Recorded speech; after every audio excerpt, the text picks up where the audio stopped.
Okay, folks, we're going to get started here. Thank you all for coming out on a summer evening. I know that's not always the best time for people, but sometimes we don't get all of those choices and we just deal with what we're dealt. So we're here tonight. I just wanted to thank the Planning Board and the Board of Health for helping kind of support this effort, even though it does go beyond their jurisdiction. It was helpful to have these discussions just so that we could really be able to bring some of the broader marijuana policy that's been happening at the state back to the local level here. We know that there are a lot of opinions. There's probably 40 different opinions in this room right now, so we're gonna stay away from opinions. But you know, we do agree that this is an exciting issue, at least from a land use perspective. And I say it's exciting because this is one of those moments where you really do have to think about a brand new land use that didn't exist in the past. And the town actually has processes now given by the state to actually make some decisions on its own. And so for better or worse, that's what we have the ability to do. And so the purpose of tonight is to try to kind of harken back to the ballot question that was now, November 2 years ago in 2016. The industry, we now know, looks a lot different than we may have known when that first vote was taken. So we kind of want to just give the broad overview of what we kind of see this industry looking like. What some of the Cannabis Control Commission regulations are. This is the commission that the state has created to oversee the marijuana law, the implementation of the law, and really be able to kind of provide some of the base level information for folks to be able to make a good decision when we get to either town meeting or a ballot vote if it comes down to that. So my name is Jesse Stedman. I'm the town planner here.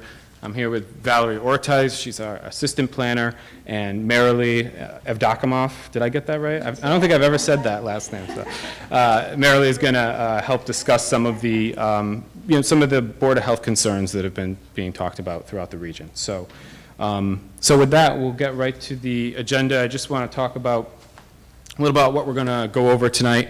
We'll go over just the basics of the marijuana law and some of our local timelines. And this is something that we'll just post online. So some of these timelines they may change. We'll update them as time goes on. Like I said, we want to talk about the role of that Cannabis Control Commission. And the reason why we want to do that is we really want to make it clear that there are certain things that a local municipality has control over, and there are certain things that the state really retains control on.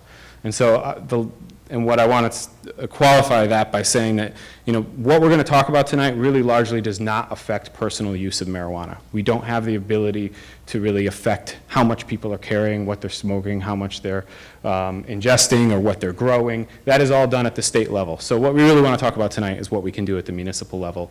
If you're interested, obviously, in those details, we have a lot of that stuff up on our website. We can get into that. We'll talk about the minimum licensing requirements. Basically what's going to happen no matter what, even if we do nothing. What we have additionally that we can do in terms of regulation.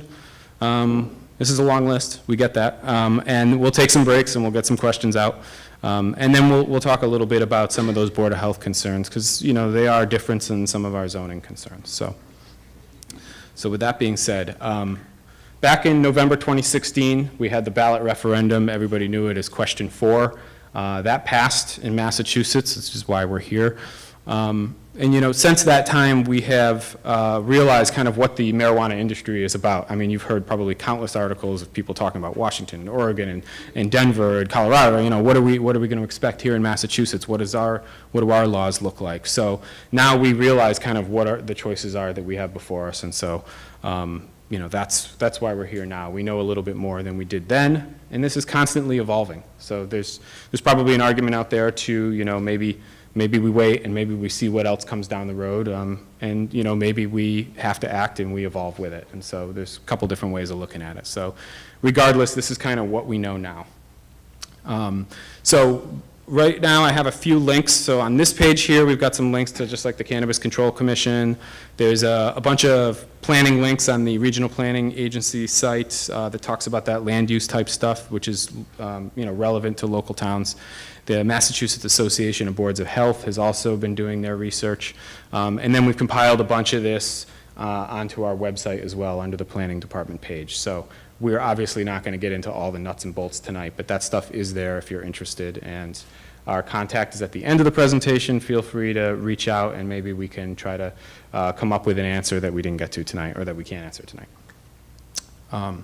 So this map is interesting. I've looked at this several times as this process has gone on. So this is just gives you an overview of kind of how the state voted, right? And I've put it out here really for one reason only, which is that Stow voted 53.7%. I think is that a 7? Yeah, in favor of the law. And what that means is that it creates a different kind of local a local control scheme. And so we have now, because we voted in favor at that ballot, we have certain things that we can and cannot do, and certain processes that we have to follow depending on whether we want to, how we want to regulate marijuana. And we're going to get into that. But so it's just important to kind of know that that yes vote back then, which we've taken, there's no going back, that's the vote, that kind of dictates a little bit about how we're going to address this going forward. So that referendum question was back on November 8th, 2016. For those folks who were there, we did adopt a temporary moratorium. We were kind of right there with the rest of a lot of communities in Massachusetts, which was, we had really no idea what the industry was going to look like. We didn't know what the regulations from the state would look like. All we knew is that we had legalized something that we were trying to understand. So we had a moratorium put in place. Cannabis Control Commission started going through their process. They were researching and developing all sorts of different policies. And so it's over the summer of 2018 here where we're really trying to take a good look at what would our regulatory response look like if we were going to do something here in Stow. And so we've got some tentative dates out there, a town meeting on October 1st, 2018, where we could address some of these issues. And then depending on what we put on that town meeting warrant, there could be a subsequent ballot vote that's needed to kind of confirm some of those votes, which I will talk about. And then, of course, we have our moratorium that has to have a sunset, which is right now New Year's Eve 2018. Sorry, that should be an 18, not a 19. You may have heard in the news that, there's been talk, I think there was an article in the Globe about, suddenly, well, we can go out to June 2019 on these temporary moratoriums. I'll wait and see if the Attorney General actually verifies that in some sort of, actual document, rather than just going on the paper for now. But we'll figure that out, and we'll let, others in town, perhaps the selectmen would weigh in and see whether or not that's something people want. Regardless, I think it's important to at least get the information out to the public, talk about the choices we have, and we're going to get there one way or the other. So, one more slide, and then we can kind of get some initial questions out of the way if necessary. I just want to make the distinction here. For folks who may remember, I think it was 2013. 2012. So 2012, medical marijuana passed by the similar a referendum vote. We legalized the use of medical marijuana. A very similar process suddenly kind of took place, which is moratoriums were put up. Stow was one of them. During that time, we took the time to create a registered marijuana dispensary bylaw. So we allow medical marijuana now. Nothing we're talking about tonight is trying to undo that. That is something the town's already voted on. And it's allowed by special permit. These are nonprofit groups. So you could easily go to our zoning bylaw and kind of see what that scheme looks like in town. So tonight that's very different in some respects to recreational, which, they're generally not nonprofits. They're, for-profit businesses. Recreational / adult use obviously is different than medical. There's some overlap, which we'll get into, but we currently have the moratorium. So in some ways we're kind of following a similar process. It's almost kind of we've been here before from a process standpoint. We're just talking about a slightly different policy and set of rules that we need to follow. So, for most, for all intents and purposes, medical is really out there. It's allowed. We're not really going to address it this evening. So, yeah, any questions on kind of the initial overview here and where we're headed, what we're going to talk about tonight? Perfect. Okay. All right, so just to set the stage with who is involved in recreational marijuana, there's the Cannabis Advisory Board, and this is a group of about 25 folks who were appointed by the state. Includes a few different subcommittees of specific research and work that they're doing. So their job is essentially to research the industry and to make recommendations to the Cannabis Control Commission. So the CCC is the body that's responsible for creating the regulations and administering and implementing the law. The local municipalities are able to regulate the time, place, and manner of recreational marijuana. So this includes the type of establishments, the types of uses that are allowed. And so lastly, there are the marijuana establishments themselves. So these are people, businesses, organizations that are all involved in the industry itself. So farmers, retailers, or manufacturers. So this is a list of the topics that are currently regulated through the state. So it's, as Jesse was saying earlier, it's just important to remember that it is now legal to grow and possess adult use marijuana, but the town cannot change that or limit that any further at this point. So other items on this list, the state is regulating the transportation of marijuana products through town, within town. They also have safety and security measures, and they also look at the licensing and the application process for recreational marijuana establishments. To get in a little bit more with the role of the Cannabis Control Commission, so they are involved with the licensing. So if you are an establishment looking for a license, you apply directly to the CCC, and so they are the ones that issue the license for all types of marijuana establishments, which we'll get into the different types in a little bit. So they also issue the registration cards to applicants, and then they also perform the background checks, which is a part of the application process. So the application review, they look through a whole package of materials that the establishment provides to the state. We'll get in again a little bit more detail of what is in that package later on in the presentation, but for one thing, they look at the management and operations profile for each establishment, and that's essentially a set of policies that the establishment says that they will abide by. So this is a detail of the security measures, storage, quality control, any emergency procedures, and delivery and transportation of their product. The CCC also has in the regulations and also in the law pretty specific language regarding packaging and labeling. So they do regulate the marketing of any product. So for example, you're not able to purchase a pop-up ad if you're online. You're not able to see a pop-up for some sort of promotion that a store might have near you. Marketing is not allowed to be directed towards minors, so they need to be able to prove who the target audience is. The Cannabis Control Commission also dictates labeling and packaging. So your packaging of each product can't have bright colors, it can't have cartoons, images of celebrities aren't allowed on there. It needs to look like what it is. And so along with that, there are required logos that need to be on each package. So one of them says that this product contains THC, another says this is not for child consumption.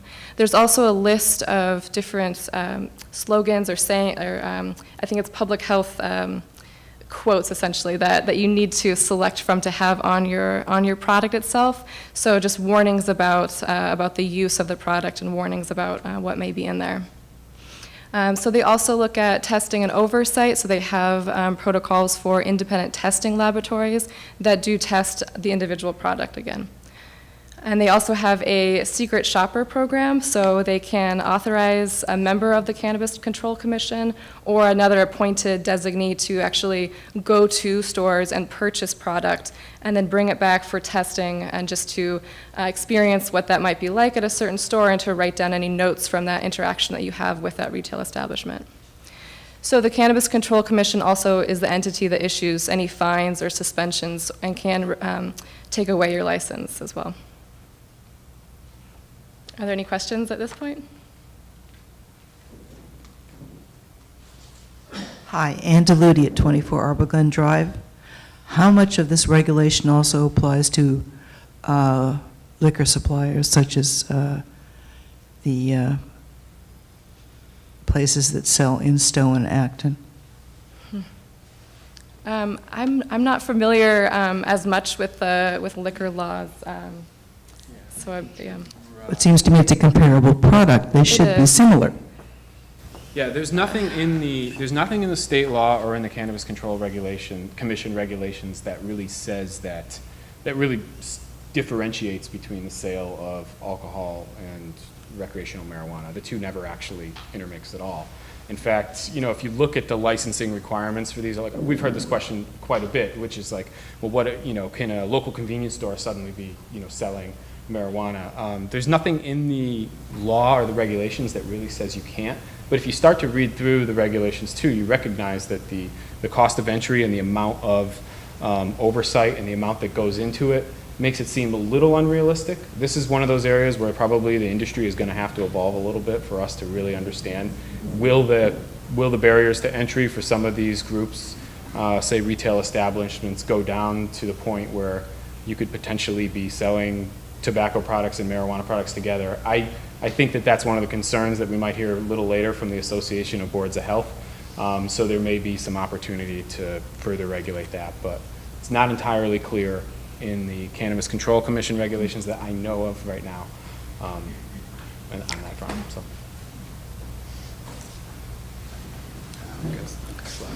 Yeah. Go ahead. Yeah. Sure. Terry Costas. I'm wondering what kind of regulations are there to test people in terms of, like, if you're driving under the influence of alcohol, there's like DUI testing, breathalyzer. What are they doing in terms of this? Because this could be a big issue. Mm-hmm. That is a great question. One that I know that the chiefs in the state have been trying to deal with. I might see if Detective Solis had any input or insight into maybe where the conversation is right now on that comment. So are you looking for, like, is there a device or anything that will tell us at what level somebody's at? Yeah, I want to know how we're going to stop people from driving. So right now, it's like alcohol. We observe You the... use the microphone. Oh, I'm sorry. Okay, so right now, it's going to be like alcohol. And we see someone who is an impaired driver, and we stop them based on that. And based on signs and symptoms that we observe, we make a determination, and we get them out and do roadside evaluations based on what we see and then how they complete the task. And that's what we're doing right now. Okay? Okay. Mm-hmm. Okay. Here we go.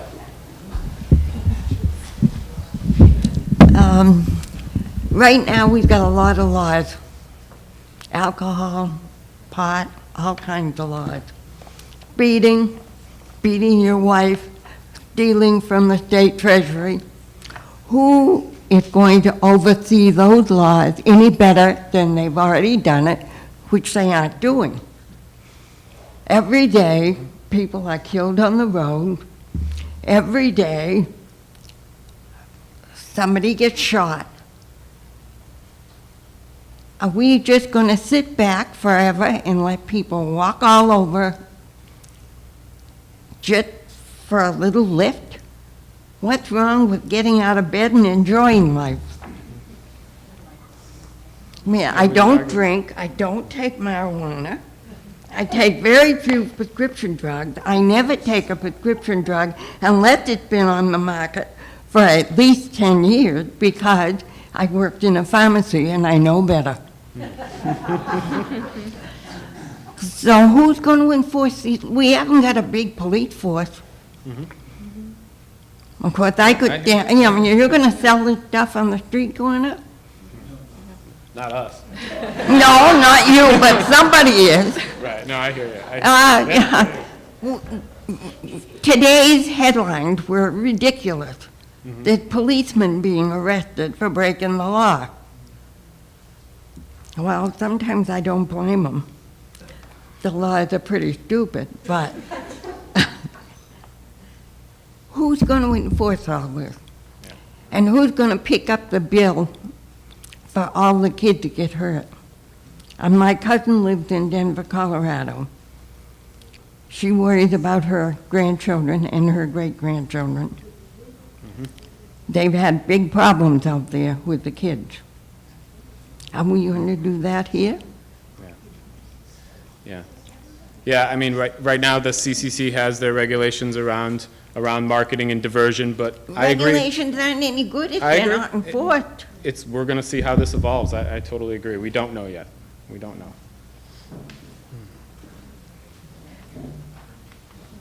Hello, my name is Matt Sonicson, a lifelong resident from Packard Road. I have 3 points I'd like to make. Point 1, the people have waited long enough. In the initiative the voters passed in November 2016, the deadline was set at January 1st, 2018 for implementation to be completed.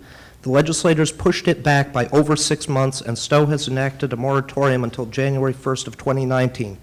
Any further delays will only be used by the opposition to disenfranchise the citizens who voted for the binding ballot initiative and the 111,000 people who signed the petition to get it to the election. Point 2, the 3% tax we could be making on sales applies not just to retail but also to business sales. This town desperately needs more tax revenue rather than the overwhelming majority coming from homeowner property taxes. We seem to vote at town meetings for everything that costs money, but we now have a chance to vote for something that could make the town some money. In the changes the legislature made, they allowed cities and towns to impose a 3% excise tax on all sales of cannabis products. This 3% tax will not solve all of Stow's financial needs, but is a good start. Point 3, the state has already written extensive regulations and the town of Stow need not reinvent the wheel. Stow is already quite restrictive as far as commercial zoning and signage go. We are already engaged in litigation over our zoning, and we should be very careful before making any new regulations so as to avoid further time and expense in litigation. Finally, to wrap up, I'd like to say that to preserve open space, which is important to so many of us, this town should be encouraging small agricultural startups, and opportunities such as this don't come along very often. Thank you. Okay. Thank you. I appreciate it. We'll take one more, and then we're going to keep going, and we're going to talk about what these uses are, and we'll get on. Yeah, thank you, I appreciate that. Joe Hanley, so how are the schools involved in all this? So, for example, are there programs being set up so students understand what's going on and what the implications are? That is a great question that I simply do not know the answer to yet. I don't know if there's anything maybe in the Board of Health realm where that has come up. No, that, again, yeah, that could be something we see come down the pipe here. You know, to get back to the zoning and everything, you know, as far as the local regulations go, one of the things we often want to know when we're trying to understand a new use is what is it going to look like, what's it going to feel like, how are we going to react and respond to it. And so we just wanted to go through kind of the long, you know, I think it's 7 different types of definitions that really spell out what these new uses are. These are not the things that we knew back in 2016 when we voted, but now we kind of understand what the industry looks like. We're just going to go through them quickly because these are the kinds of things you might see again at town meeting, and this is really kind of what's on the ground, so to speak. So there's a bunch of different kind of areas. So the first one that we kind of fit things into is things that kind of seem more industrial or commercial in nature, right? Okay.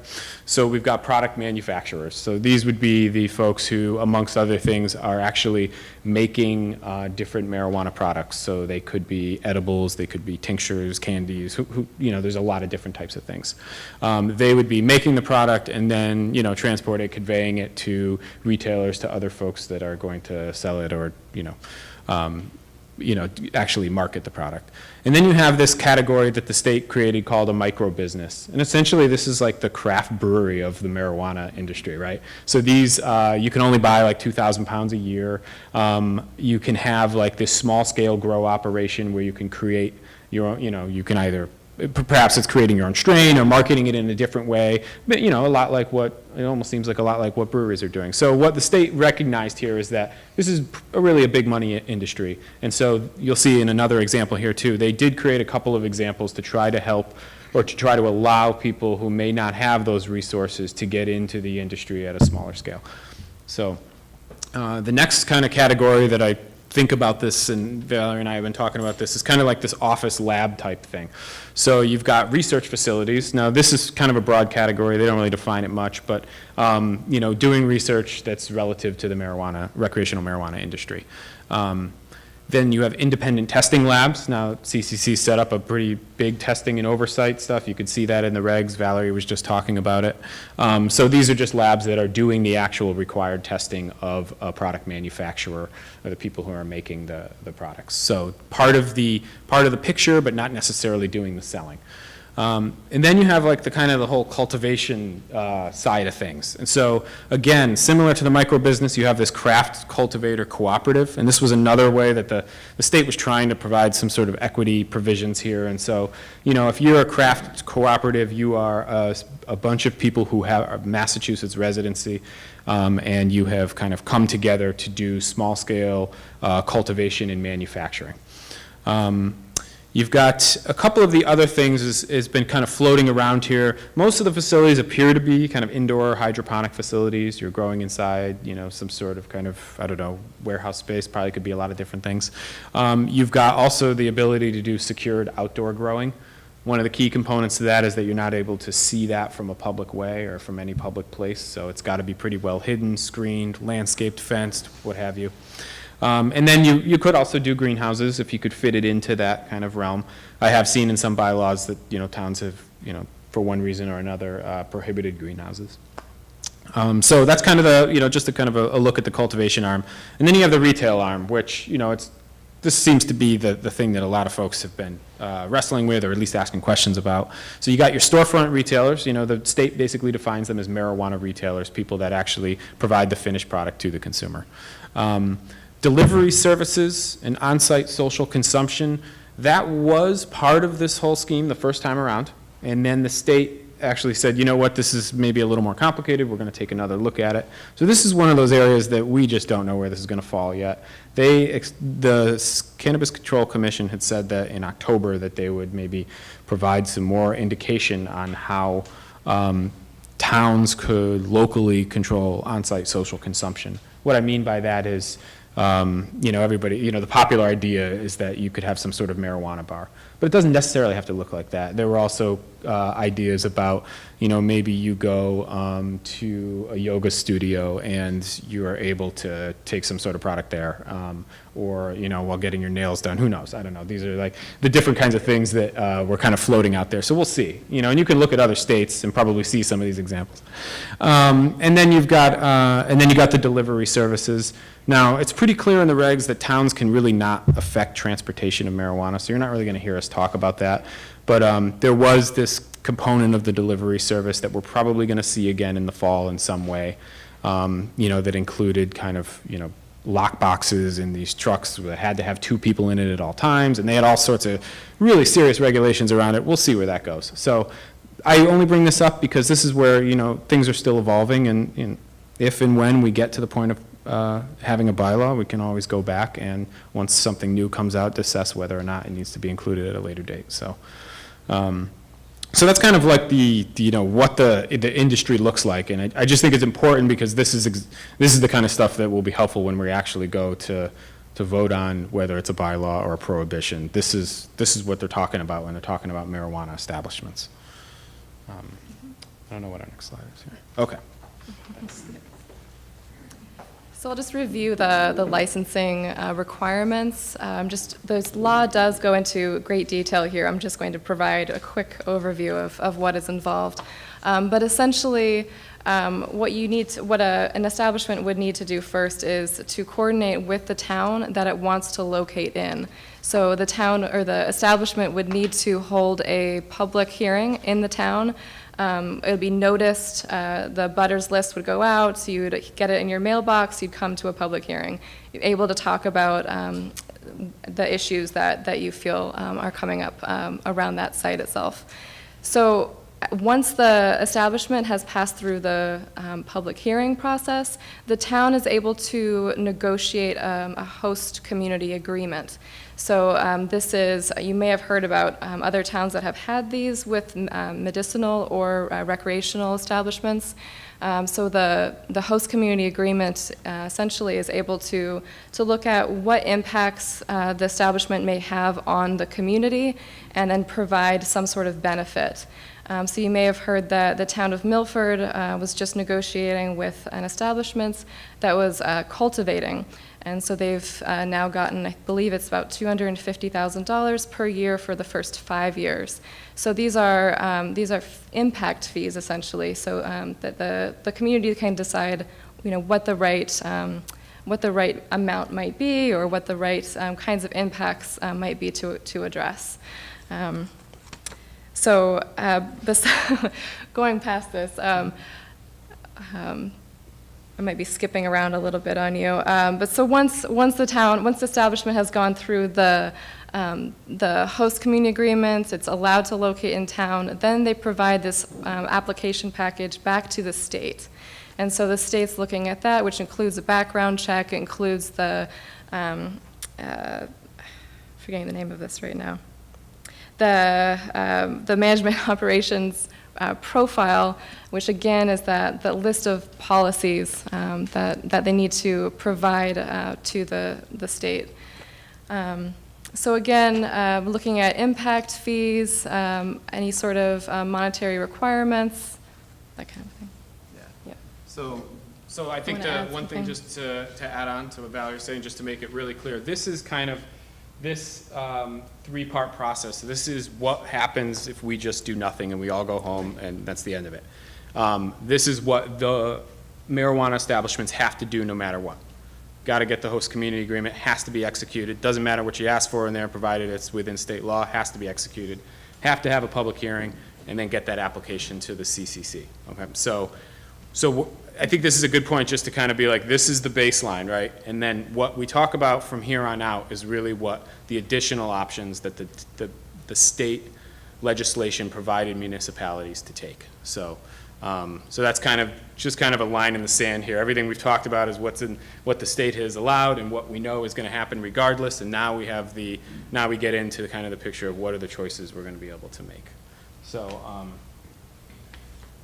let me get there. Sorry. There we go. So as far as the additional municipal controls, basically the legislation allows us to really be able to do 5 different things as a municipality. I'll get into some of the details there, but you can limit some or all, you could limit or prohibit some or all marijuana establishments. So for instance, you could vote on a ballot, you could put on the town meeting warrant an article to ban one establishment or all establishments, okay? So this is something that communities are allowed to do. Now, the reason we talked about that, the yes vote of Stow back when we were talking about the 53.7%. So in order to do that prohibition, you would then have to go to the ballot and double down on that, basically confirm at the ballot that you really are going to prohibit this use. And the reason why the state did that, they set the bar pretty high because the community already voted yes. So they're feeling like, well, if you want to turn that around and prohibit it, we're going to just give you an extra step that you have to go through. So that's the kind of world we're living in here in Stow because of the vote that we already took. As Mr. Sonicson was saying, we do have the ability to implement a local retail sales tax. So this is just for retail sales. This wouldn't apply to that whole universe of other uses that we talked about, but this would be on top of the 17% that is going to be at the state level. So it's a pretty hefty tax as it is, but we would have the ability to opt into that. We could impose civil penalties, so we could impose things like fines for not following the bylaws that we have in town. There are some communities out there that have adopted some of the Cannabis Control Commission regulations and then adopted kind of a violation scheme with fines basically saying, if you violate these state laws here locally, we have the ability to fine you as well. So that's kind of what that could look like.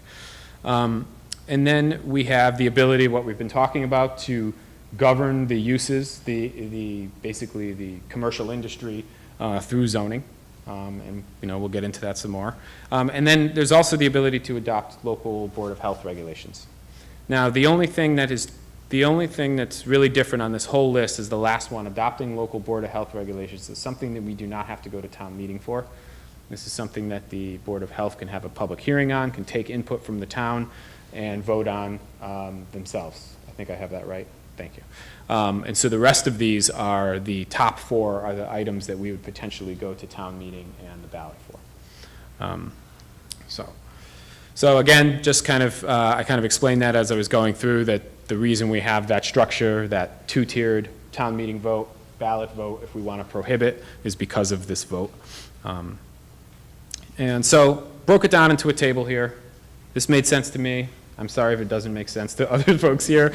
We'll try to explain it. So basically, we just kind of, going down the list here. What are the potential actions that we could take as a town?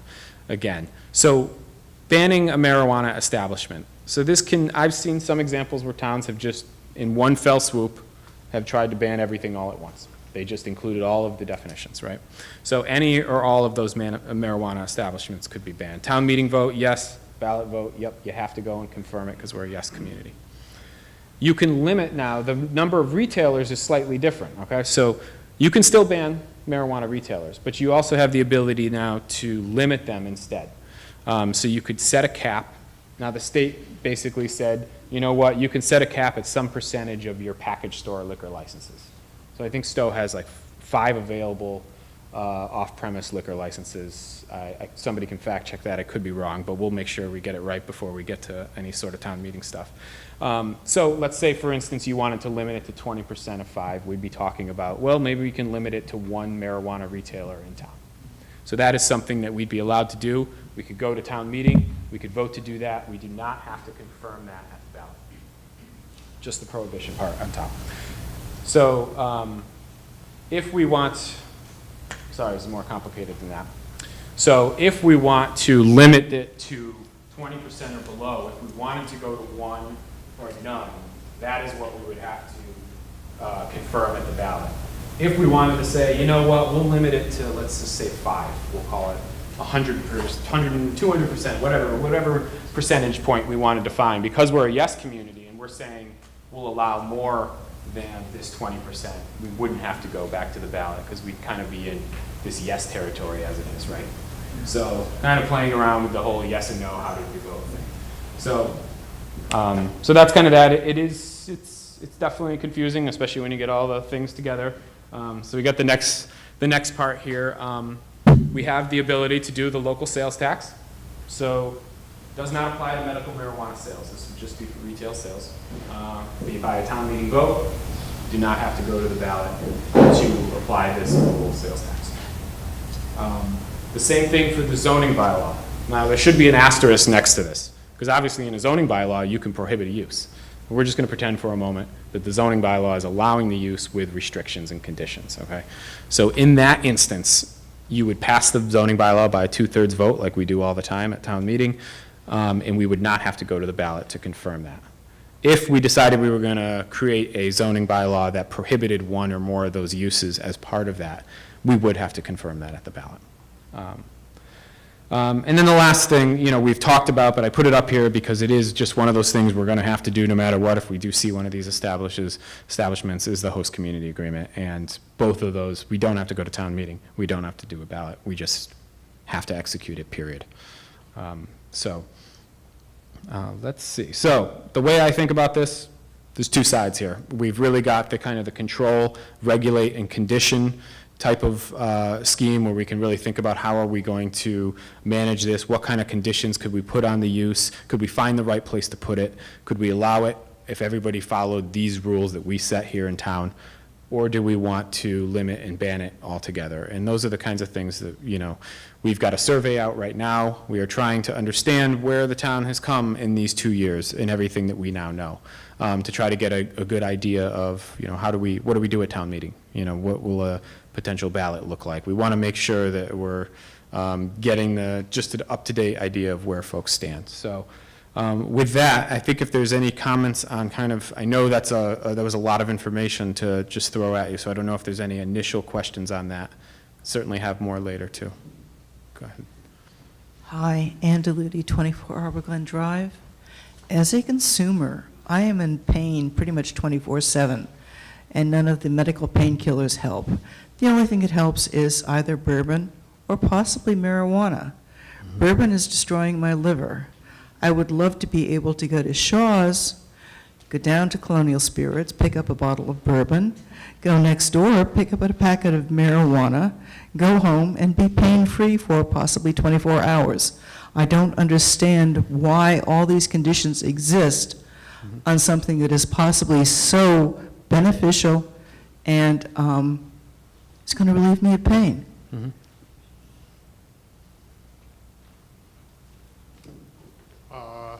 Ed DeLuca, just a point of clarification. So the caps are only on the retail establishments, not on any of the other type of establishments, the testing laboratories, for example, if you're hostile to organic chemists or something like that.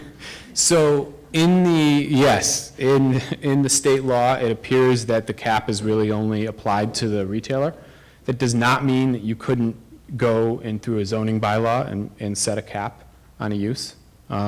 We do it on other uses, could potentially be something that was considered here. So it's not something that they spelled out in the law. I would obviously want to talk to our town council and double check that, but it appears that you could do, it's certainly something you can do in other zoning. There's nothing in state law that appears to say that you can't do it here, so.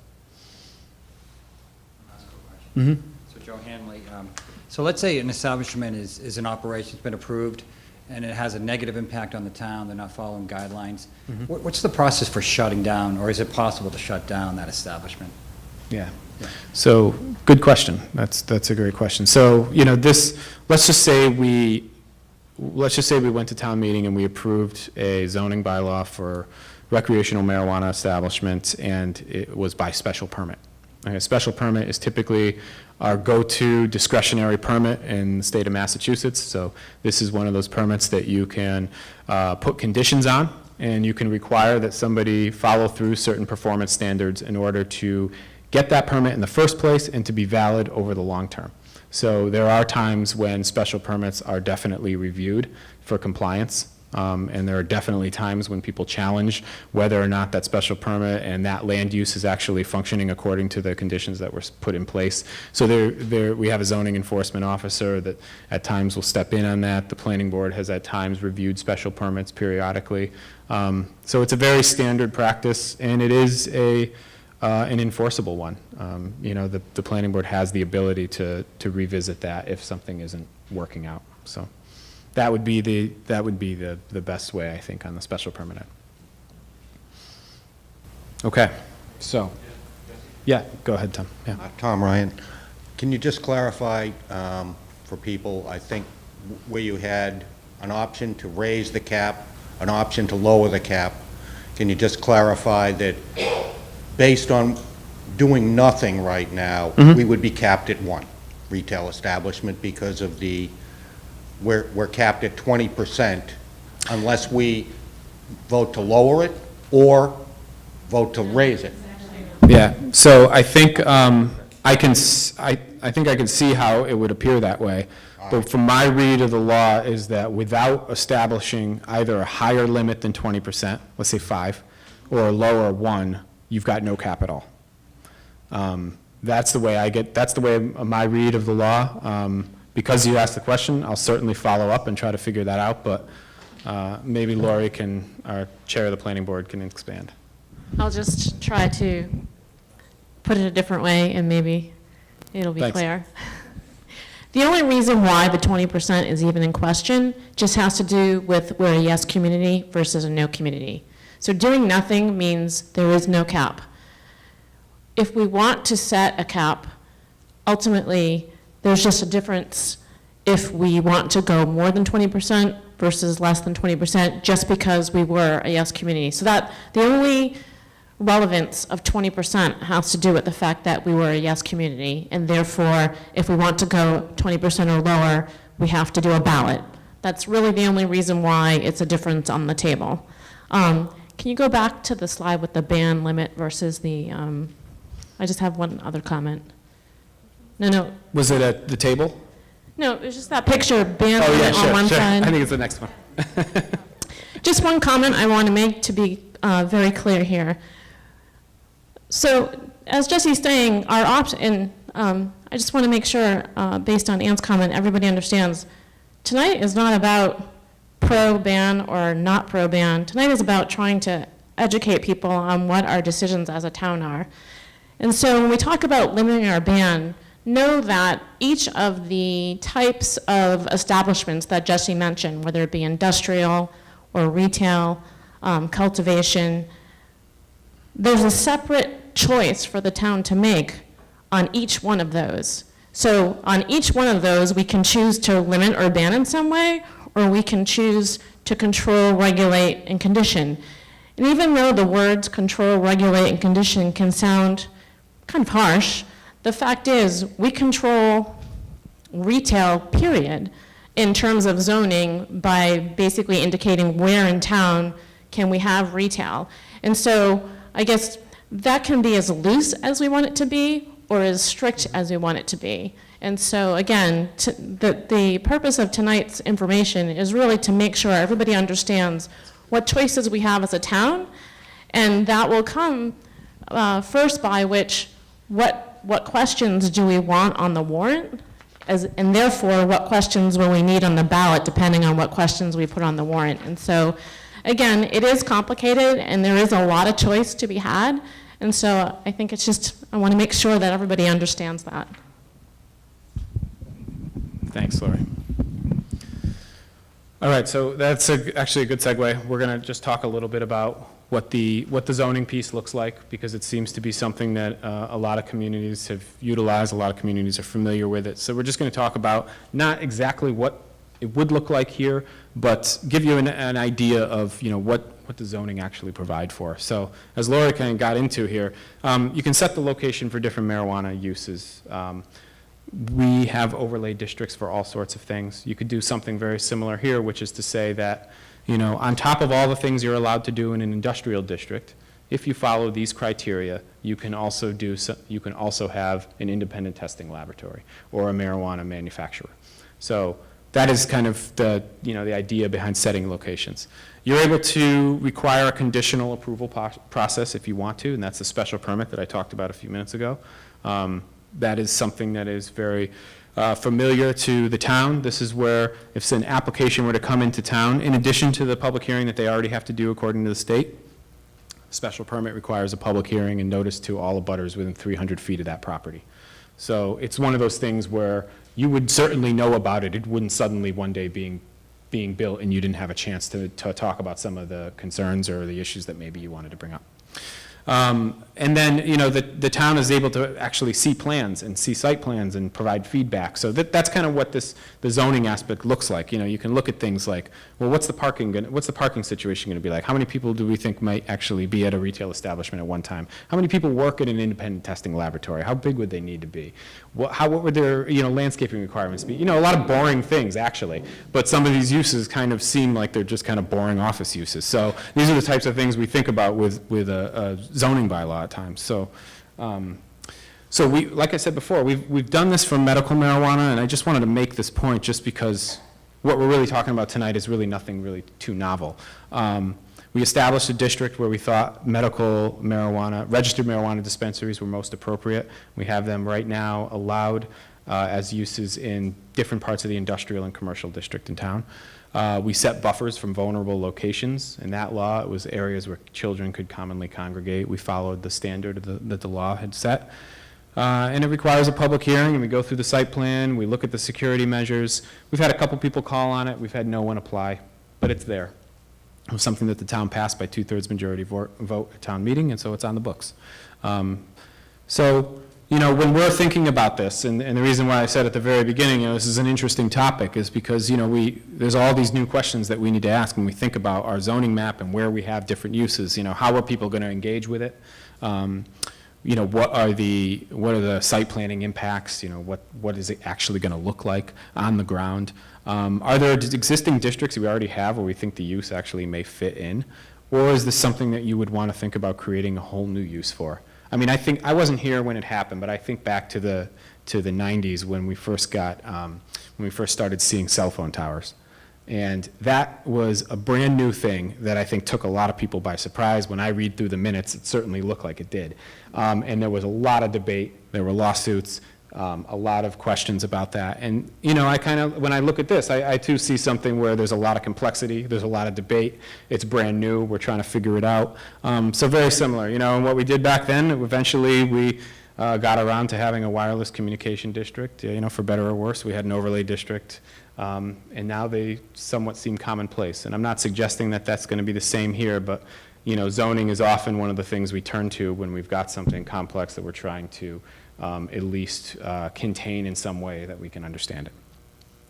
Through the map up there for that, where there'll be some more discussion on zoning. So as far as where this goes from here, in terms of that discussion, if we go down this road, is that the planning board is really the one that drafts zoning articles unless there's a citizen petition or somebody else proposes one. So we would draft a bylaw. We've got this survey out right now. I'm really curious to now see what kind of responses we're getting. We're close to 200 people back. So if you haven't taken the survey, there's some hard copies here that look like they're gone, which is good. Otherwise, it's up on our website, and you can take it there. And that'll kind of help us understand which direction we're going in, and if we really have to think about a lot of what we're talking about right now. So prior to an October town meeting, we would hold another public hearing, and we would present a bylaw if and when created. And that bylaw would require a 2/3 vote at town meeting to pass. And so unless it had some banning language in there or prohibitions, that would be end of story. 2/3 vote at town meeting. There would be nothing on the ballot in that regard. So with that, you know, we can only get into so much on the zoning topic with kind of site planning stuff. I'm really happy to have Marilee Evdokimov be able to kind of explain a little bit about some of the Board of Health concerns, which kind of pivot into a different realm, but also things that the town can think about in terms of local regulation. Jim. Just want to clarify one thing. My name's Jim Salvin, Chair of the Board of Selectmen. Apart from what Jesse just said about zoning, a majority of the Board of Selectmen does intend to put the prohibition questions on the November ballot. I'm not saying that we'll be in favor or against a prohibition. In fact, I'm not even sure how my colleagues will vote on a prohibition. But a majority of the board does feel strongly that if people have a right to vote, well, then we're going to give them the means to exercise that right.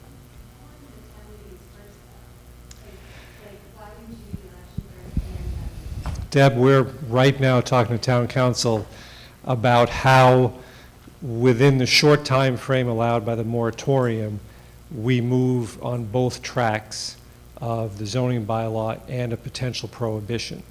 Because by the time the moratorium ends, if one or more prohibitions do not pass, you do have to have a regulatory framework in place. At the same time, you don't want to jeopardize the validity of that regulatory framework, and we're working through that right now. The election seems to be the really binding thing for this. If that were to come first, and you knew, and you know, going into town meeting, we're going to ban. They've already voted to ban this. You could have all those options in there for either way that election goes, and just move no action. So I'm just wondering why we haven't flipped it. It's mainly because the moratorium ends 26 days after or 24 days after the election in November. So if you have them 1 week apart, why not just have them flip it? Why do you know? That's one of the options we're talking about. We're also talking about if we can verify that the moratorium can be extended, maybe we put that on the town meeting warrant. Of course, if the town votes no, then you've got to be ready with a zoning bylaw and prohibition. So we're working through the mechanics right now. But I just wanted everybody to know that since the law allows people to vote on prohibitions, we're going to make sure that people have the right to exercise that vote. One thing, my understanding is we'd have to vote no at town meeting and yes, the ballot. So we're going to have to do both if we want to prohibit. Right. So. Everybody get that? You know, So regardless of what comes first, ballot or town meeting vote, we Right. still have to do both. To prohibit any of the uses that can be prohibited because we're a no community, or because A yes we're a yes community, you'd have to pass the prohibition at both the ballot and at town meeting.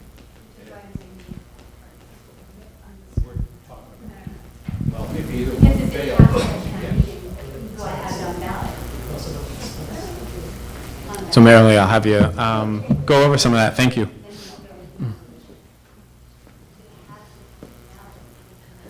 Well, thank you for all of you attending tonight. I think you can see already how complicated this is, and also some short timelines here. And because as of right now, as I stand here, December 31st, I thought was the end of the moratorium. So we're, at the Board of Health, are kind of proceeding with that assumption. The other thing I want to sort of start out by mentioning is that when we look at regulations in the Board of Health, and I'm going to go into like sort of what kind of guides us, and looking at regulations and trying to base them on some public health principles, on scientific evidence, and trying to stay away from our personal opinions about what we might or might not prefer as far as how the votes turned out. And I think that's really important as we talk about these various areas to understand kind of where the Board of Health is coming from. So in looking at the things, Jesse listed the many, many things that are at issue that come before the planning board. So, and as in a similar manner, the Board of Health will be looking at some of the following areas related to the marijuana regulations. And I will add that we haven't made any decisions, and we're really looking forward to having some open discussion about what people think we might need to include in them. So, but some of the topics that we certainly will be looking at are certainly the legal age for use. It's the Cannabis Commission has deemed it 21. Some towns are talking about 25. As a Board of Health, we look at the scientific background. Is there a justification for changing that? And there may or may not be. So, but that's the kind of thing that we will be looking at. Certainly, somebody already brought this up about driving under the influence. And the current lack of a measurable test to determine if somebody is driving under the influence. Mike talked about what they do have, you know, the various things they can do right now, but I also personally feel like, you know, there's money to be made. Somebody's going to figure this out, but that might be my opinion. Social establishments is one thing that they have kind of slowed down the approval of through the Cannabis Commission. And I think the one thing that certainly the literature out there talks about is the increased possibility of having people having DUIs when you've got people going somewhere to smoke it versus in their home, so, or eat it, or however they're ingesting it. So that's another thing that certainly is something that we'll be looking at. And that, of course, drives the social establishments. And again, as we talked about, that might be, you know, anywhere like a marijuana bar type thing or something like that. And that also has been put off by the Cannabis Commission. And I just do want to say that I think that the Cannabis Commission has done quite a thorough job. They had, as you can see, an extremely complicated regulations to develop. They kind of got handed it with not a lot of guidance. And a fairly short time frame. So I think they've worked through it, and they've tried very hard to come up with compromises. And so given what we have, we're working with that. So the big one really for the Board of Health is around the edibles and the food code, because we have to really look at, people are now going to be selling food. Now, if they, and how is it going to be labeled? Some of the regulations included has to be child-proof packaging, that it has to, and you talked about some of the labeling that's required. In addition, having to tell the dosage on it. So there are some state regulations, but then how we're going to enforce this within the town. And that's something that somebody asked earlier. And the way the Board of Health has been looking at this was sort of, these regulations, the state ones, were promulgated based on the alcohol regulations in the state. But actually, as the Board of Health looks at these, we've really looked at them similar to how we regulate tobacco. And one of the things that with tobacco is that there are regular, unannounced visits, sort of sometimes like the secret shopper program, to test out organizations. And certainly we would see that as part of the marijuana regulations, that we would have people going in to these establishments and possibly being underage and attempting to purchase marijuana. And there's fines that we as the board can set as part of the regulations. And then although the licensing is done by the state, so I would have to assume, it looks like the regs say, if there was an issue and we say, first time you get a $500 fine, the second $1,000, and the third one you lose your license, then that then has to be kicked up to the state level to take their license away, I kind of think. But there is some communication there, and that's a big part of the regulations, would be to really be very specific about these unannounced visits, and they are mandated to be 3 a year. The other issue is who's going to do those. Currently, we have a tobacco program, and they do those visits or those surveys for us. This would be adding a cost. So certainly when we talk about impact costs, that would be something that would have to be included. Along with that 3% tax would be the impact costs of enforcing the regulations. And then certainly security measures, that's something more that obviously the police would be working with the town to develop. Because this is an all-cash business currently, due to the fact that credit cards can't be used because it's illegal on a federal level. And then certainly looking at the number of outlets, which we spend a lot of time talking about, and then the hours that the sales would occur. Okay, next one. So just to kind of give you an idea, I kind of hit on this a little bit, but so how the Board of Health kind of would be looking at this is, I mentioned something called the precautionary principle. This is sort of a basic in public health, that when you don't know the absolute answer, you need to be cautious. So when we look at regulations, we always tend to be more on the conservative or cautious side. Also base them on scientific evidence. And that's where not getting our personal opinions to be driving the decisions. And then certainly, prevention of contaminated sources, that was just really brought up as part of some of the positives to think about around, if you have regulated marijuana, it theoretically would be safer, and because of the labs and the testing, that we would support or not have a supportive, neutral, or punitive approach, but really base it on science, our regulations.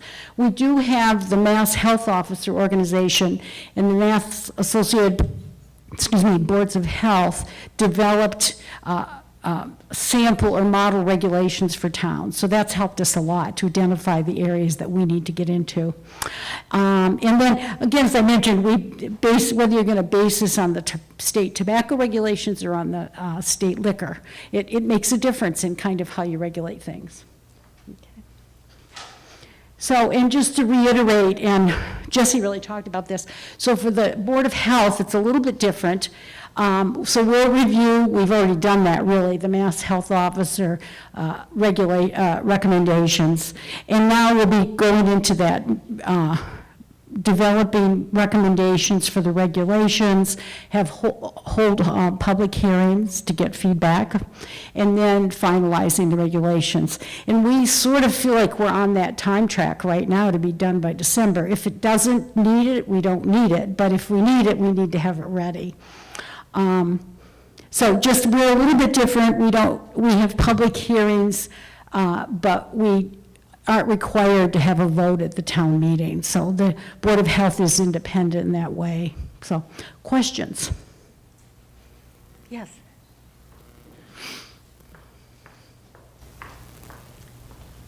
Hi, I'm Eleanor Recco, and I'm a soon-to-be high schooler.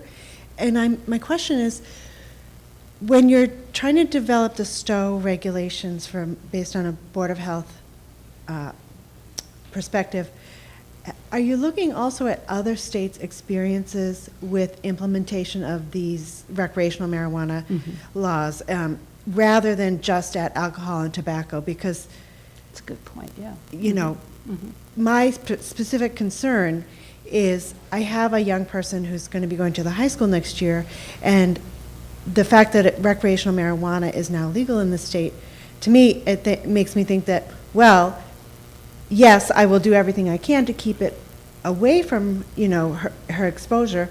However, it's that much more available to maybe less scrupulous people.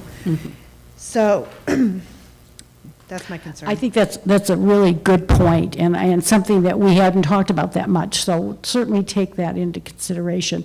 And also this topic about education, the state is mandating certain educational materials be developed and have to be given out at these retail sites. So there will be some information there, but I think really also working with the school is really another good suggestion. Okay. Anybody else?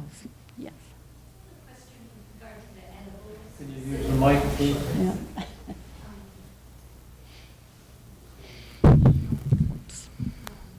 Just also as a parent with young children, there are a couple things that confuse me a little bit. In the regulations, they say things cannot be in appealing packages and such, yet edibles by nature, I think their appearance is appealing.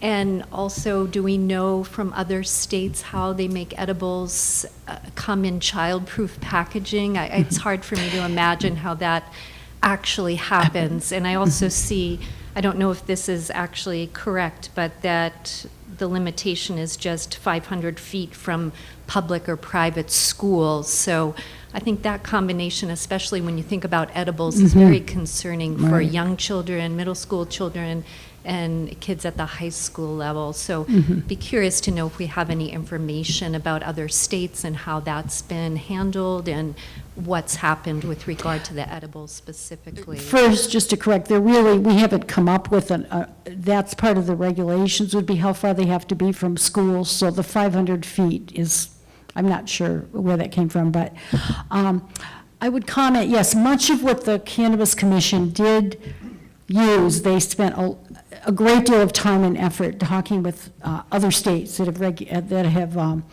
approved marijuana or legalized it. And so a lot of their discussion around packaging and things like that, their ideas did, I believe, come from some of the other states. I think what Jesse was talking about is how the marijuana was packaged. Am I correct? You were referring to, when you talked about the pictures and sayings and stuff, that was the marijuana. I think it'll apply probably To both, yeah, yeah. But I share your concern about the edibles. We have the Board of Health has talked about this and have grave concerns about it. And what my understanding is that there are going to be further regulations coming from the Cannabis Commission in the next couple of months about this. So, does that answer your question? As much. Oh, here, Marcia might have something. Marcia from the Board of Health. When the Cannabis Commission came out with their regulations, they did not take into account the fact that they needed to abide by the food code. And in our deliberations about the hearing, about the regulations that we're considering, we have specifically said that any edibles have to come from a licensed kitchen, and they have to be inspected so that the best that we can do, yes, everything will be specially packaged, but you will also know that it's not coming out of somebody's kitchen where the cat has walked all over the counter, etc. So at least we're going to be sure that the edibles are protected against contamination. And that's the best we can do. And as I say, originally, the cannabis, they didn't even require that, but we are going to.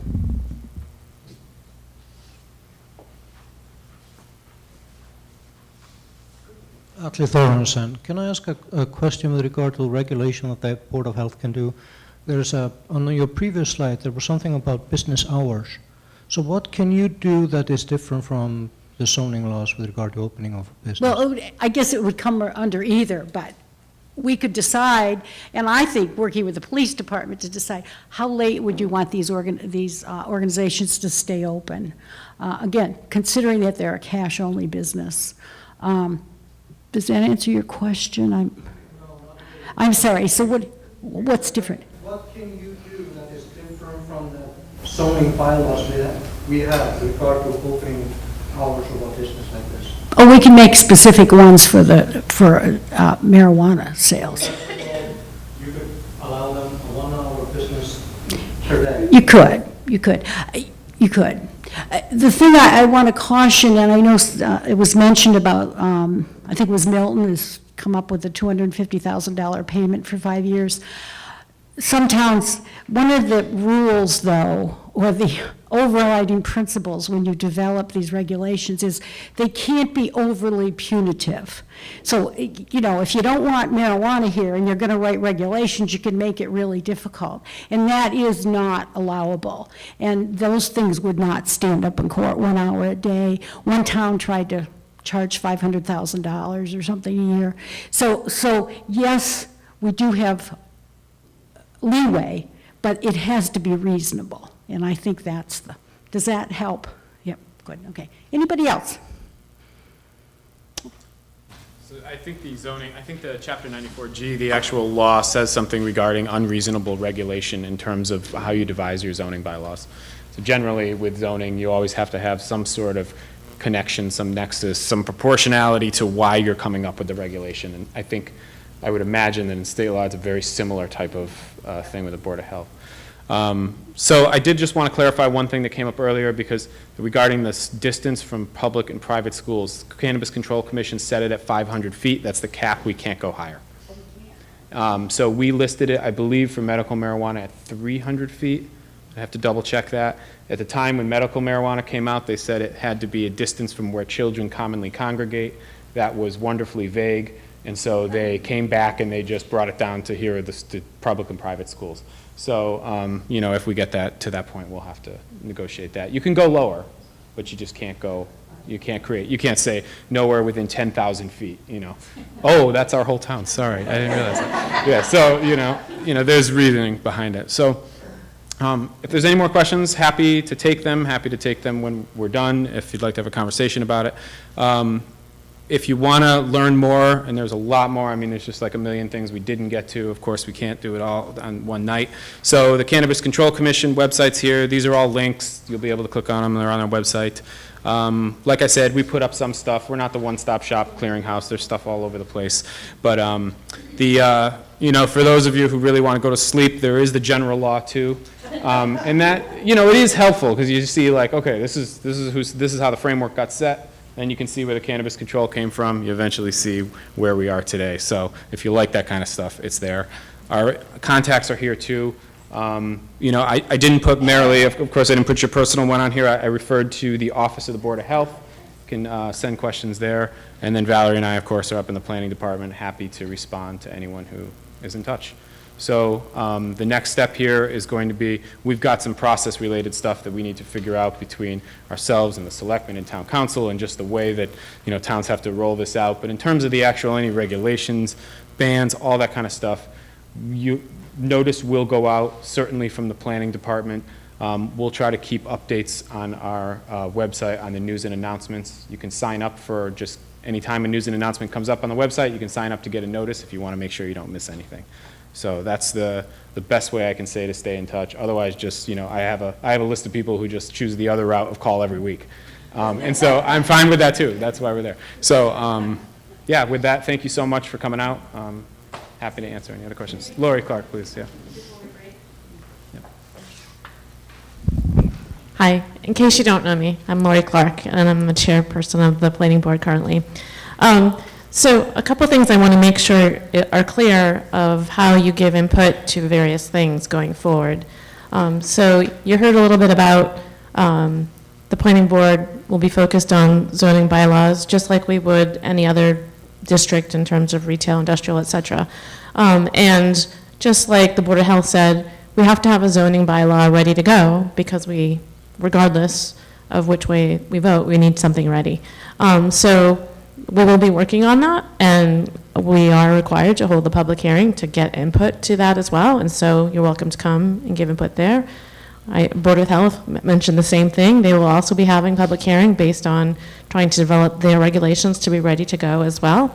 And then you heard from the selectmen that they will be looking at other ballot questions in terms of limit, ban, et cetera, and I'm sure they'll be holding public discussions as well. And so I guess I just wanted to make sure you understood all the various ways you can participate as we go forward.